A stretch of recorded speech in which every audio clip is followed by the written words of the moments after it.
Hallo und damit herzlich willkommen zu meinem neuen Ratgeber. Heute geht es um den Klarstein Studio Light und Fire 1 Kamin. Wenn du noch nicht genau weißt, ob dieser Kamin für dich die richtige Wahl ist oder nicht, dann möchte ich dir mit diesem Ratgeber sehr gerne noch ein paar Tipps mit auf den Weg geben, um dir deine Kaufentscheidung bestenfalls noch zu vereinfachen. Außerdem werde ich dir auch das Amazon-Angebot zum Kamin unten in der Videobeschreibung verlinken, damit du überhaupt weißt, wovon ich hier spreche. Ja, so langsam beginnt die düstere und kalte Jahreszeit wieder. Jetzt gibt es doch nichts Schöneres, als sich in seiner wohligen und gemütlichen Wohnung aufzuhalten.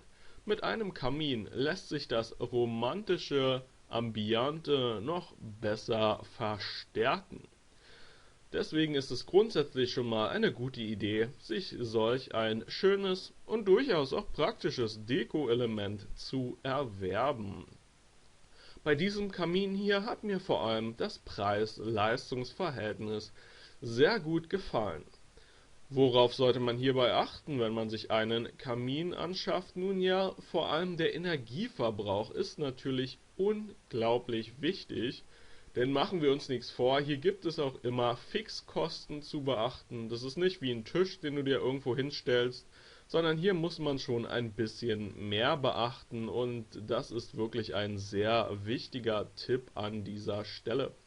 Deswegen sollte unter anderem darauf geachtet werden, dass der Grundpreis vom Kamin nicht zu hoch ist, und ich bin der Ansicht, dass das hier definitiv fair ist, aber gar keine Frage.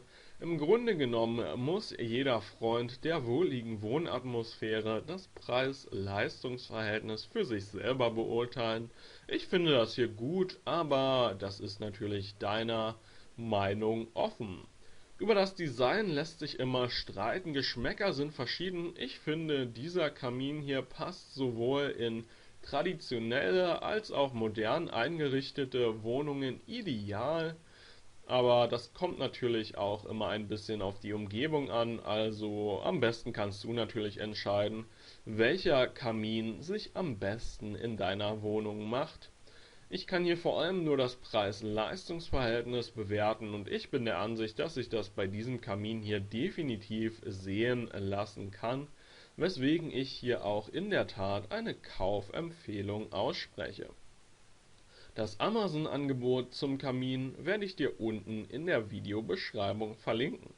Auf der Angebotsseite von Amazon kannst du dir sämtliche Produkteigenschaften noch einmal in Ruhe und Frieden anschauen. Außerdem wartet dort auch schon die eine oder andere Kundenrezension auf dich. Ich bedanke mich für deine Aufmerksamkeit, hoffe sehr, dass ich dir weiterhelfen konnte und wünsche dir einen wundervollen Tag. Alles Gute, ciao.